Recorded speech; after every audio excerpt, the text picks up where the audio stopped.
always been fascinated by the Renaissance, the combination of sort of the birth of great art and architecture and thinking and science and philosophy.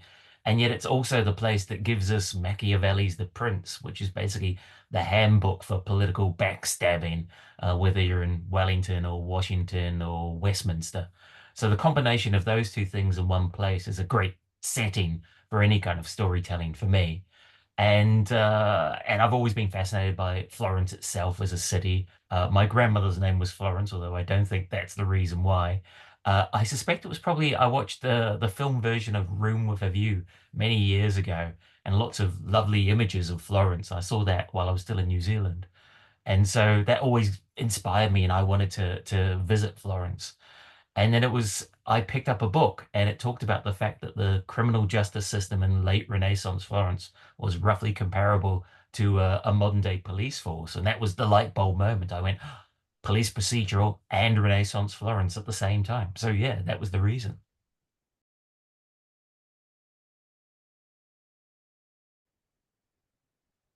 Oh, good question. I think so Cesare Aldo, he's a gay man at a time and place in history where that sexuality is punishable potentially by death, depending upon the circumstances.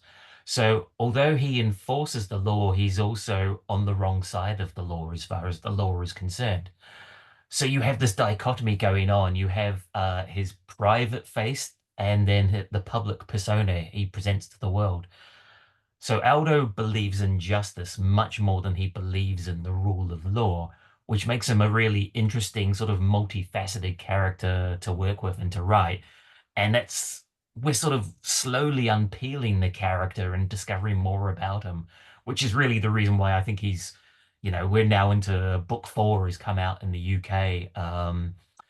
And so, yeah, I'm enjoying discovering more about the character and revealing more about the character to readers as the series progresses.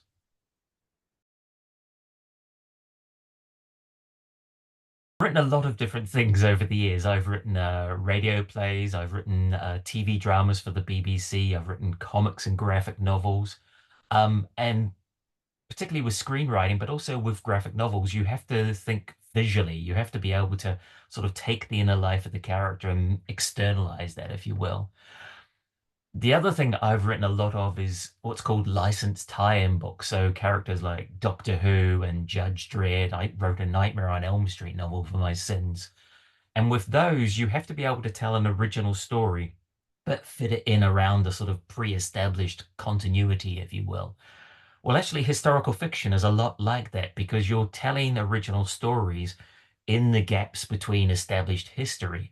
So your ability to find those gaps in the historical record and then slide your story in there and use real people from history as characters in the narrative really helps to bring the story alive for me as a storyteller.